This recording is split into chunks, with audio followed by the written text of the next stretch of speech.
కొన్నిసార్లు తాకట్టు కన్నా అమ్మకమే మేలు కదా. Value gold 9477894778. నమస్తే, కిరణ్ టీవీ భక్తి ప్రేక్షకులకి స్వాగతం. ప్రస్తుతం మనతో పాటు ఉన్నారు వాస్తు కన్సల్టెంట్ మహాగౌరి ఉపాసకులు దింటకుర్తి మురళీకృష్ణ గారు. నమస్కారం సార్. నమస్తే. హరి ఓం శివ. సార్, ఈ మధ్య కాలంలో చూసుకున్నట్టయితే అనుకోకుండా అనారోగ్యాల పాలవ్వటం కామన్ అయిపోయింది. అప్పటి వరకు బాగున్న మనుషులకి సడన్గా పెద్ద పెద్ద వ్యాధులు నిర్ధారణ అవ్వటం, ఆ ఫ్యామిలీ అంతా డిస్టర్బ్ అయిపోవడం. నిజంగానే ఒక ఒంట్లో బాగాలేదు అని అంటే చిన్నపిల్లలకి కానీ, ఇంట్లో పెద్దవాళ్ళకి కానీ, లేకపోతే ముసలి వాళ్ళకి కానీ, ఇంట్లో ఎవరికి ఒంట్లో బాగాలేదన్నా కానీ అది నిజంగానే చాలా స్ట్రెస్ఫుల్గా ఉంటుంది. ఇంకా మరీ ముఖ్యంగా ఆ ఇంట్లో ఆడవాళ్ళకైతే మనశ్శాంతి అనేది ఉండదన్నమాట. సో ఇలా అనారోగ్యాల పాలవుతూ ఉన్నాం. మేము ఏం చేయాలో అర్థం కావట్లేదు, డాక్టర్లకి వేలకు వేలు ఖర్చు పెట్టుకుంటున్నాము అని అనుకునే వాళ్ళకి ఏదన్నా ఉపశమనం? అద్భుతమైన క్షేత్ర దర్శనం గురించి చెప్తానమ్మా ఈరోజు.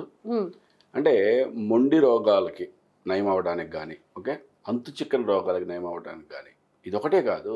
అంటే మనం జ్యోతిష్య శాస్త్రంలో ఎప్పుడు చెప్తూ ఉంటాను నేను, ఓకే, జ్యోతిష్యం అంటే రోజు చూసుకునేదో వారాన్ని చూసుకునేది కాదు. అట్లీస్ట్ మనం ఉగాదికి మనం ఒకసారి మనం జాతకాన్ని మనం పరిశీలించుకోవాలని చెప్తా. జాతకాన్ని పరిశీలించుకున్నప్పుడు మనకి ఈ సంవత్సరం బాగుంది అనుకోండి, నో ప్రాబ్లం, ఓకే. ఏదో ఉపద్రవం వస్తుంది అని అనుకున్నప్పుడు, అంటే మొండి రోగాలు ఉన్నాయి, దానికి ఇదే సొల్యూషన్, ఓకే. అంతు చిక్కని రోగాలు ఉన్నాయి, ఇదే సొల్యూషన్. యాక్సిడెంట్స్ అవుతాయి అని జాగ్రత్త. ఎగ్జాక్ట్లీ అదే నేను చెప్పేది. జాతకంలో ఏదో అనర్థాలు జరగబోతున్నాయి అని మీకు జ్యోతిష్కులు చెప్పినా కూడా, ఓకే, ఈ క్షేత్ర దర్శనం చేసుకోవడం వలన అద్భుతమైన ఫలితం ఉంటుంది. ఓకే. సురటుపల్లి అంటే మనకి తిరుపతి నుంచి ఒక 70 kilometres. Surutupalli Tirupati to Chennai route, అంటే కరెక్ట్గా మనకి బార్డర్లో ఉంటుంది అనమాట. జస్ట్ సురటుపల్లి మన టెంపుల్ దాటి ఒక 200 మీటర్స్ అవతలకి వెళ్తే తమిళనాడు, అంతే. అంటే కరెక్ట్గా ఎగ్జాక్ట్లీ బార్డర్లో ఉంది. ఇక్కడ పల్లికొండేశ్వర స్వామి, సర్వమంగళ సమేత పల్లికొండేశ్వర స్వామి అనమాట ఈ స్వామివారి యొక్క పేరు. క్షీరసాగర మదనం జరిగింది కదా, క్షీరసాగర మదనం జరిగితే సరే అన్నీ ఏవో పుట్టినాయి. లక్ష్మీదేవి కూడా పుట్టింది, మా తల్లి. మరి అమృతంగానే ముందే వచ్చింది, విషం వచ్చింది. విషం వస్తే ఆ హాలాహలాన్ని చూసి అందరూ పారిపోయారు, ముల్లోకాలు గలగలాడిపోయినాయి. మరి మహాపరమేశ్వరుడు ఏం చేశాడు? ఆయన దాన్ని ఓ పాత్రలోకి తీసుకొని చక్కగా ఆయన మింగేశాడు. సరే, ఆయన మింగ గుటక వేయకుండా గొంతులో పెట్టుకున్నాడు కాబట్టి నీలకంఠుడయ్యాడు, గరళకంఠుడయ్యాడు. ఎప్పుడైతే ఈ ప్రాసెస్లో ఆయన ఈ విషయాన్ని ఆయన గొంతులో పెట్టినప్పుడు ఆయనకి ఒక క్షణం పాటు తత్తరపాటు కలిగింది, ఓకే, కళ్ళు తిరిగినట్లుగా ఆయన సొమ్మసిల్లాడు అక్కడ. ఆ ప్రదేశమే అంటే సురటుపల్లిలోనే అని మనకి స్థల పురాణం చెప్తుంది. ఎప్పుడైతే స్వామివారు ఆయన సొమ్మసిల్లారో అమ్మవారి యొక్క ఒళ్ళో కూర్చొని ఆయన సేద తీరారని చెప్పి స్థల పురాణం చెప్తుంది.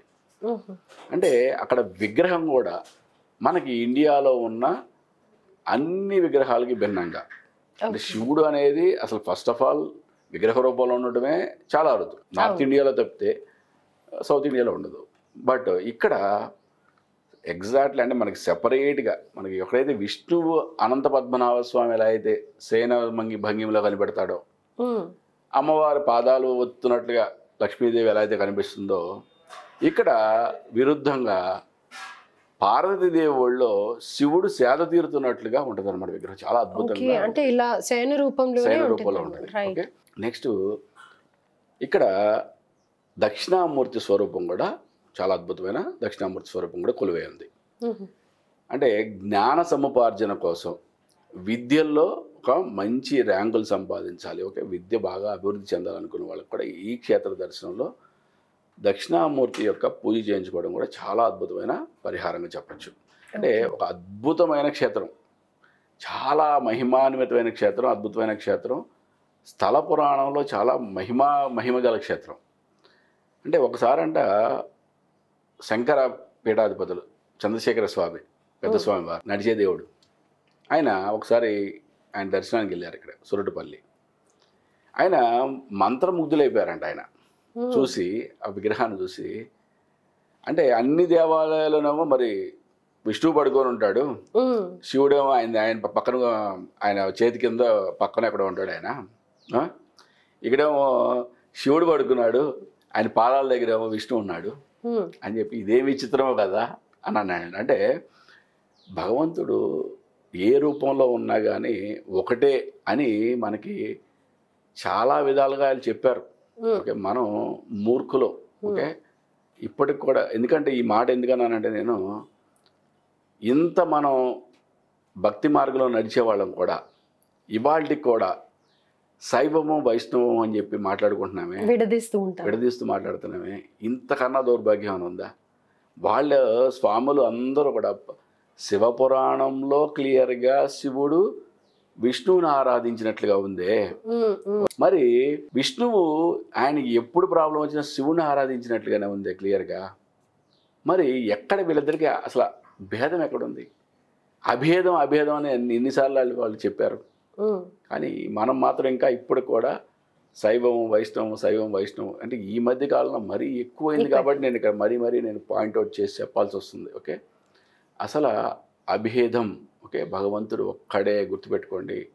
ఓకే, నేను పూజించే భగవంతుడే గొప్ప అనుకున్నా కూడా అంతకన్నా మూర్ఖత్వం లేదు.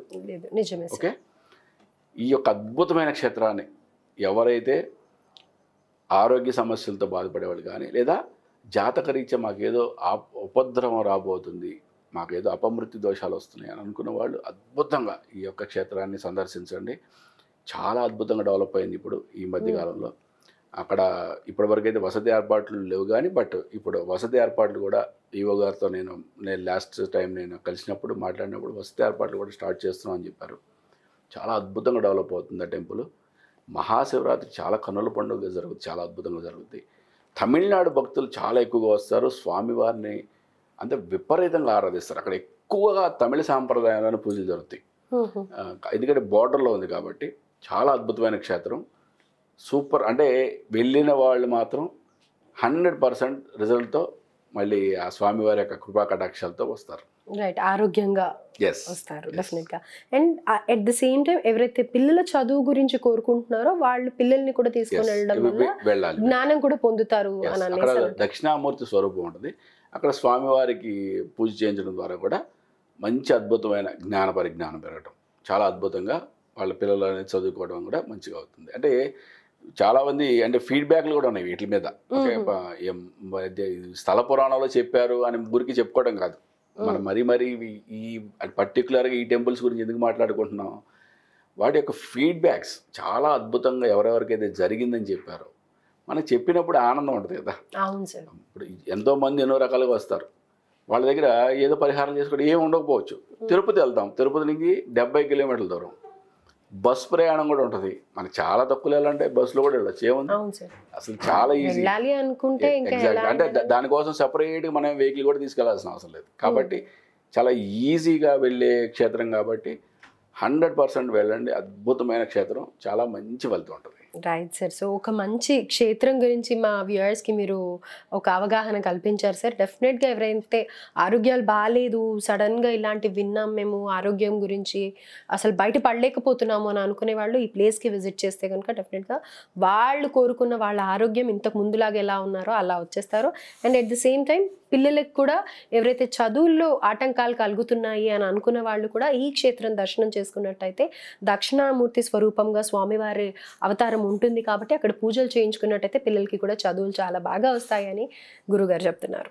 ధన్యవాదాలు sir. Thank you so much. నమస్తే. హరి ఓం.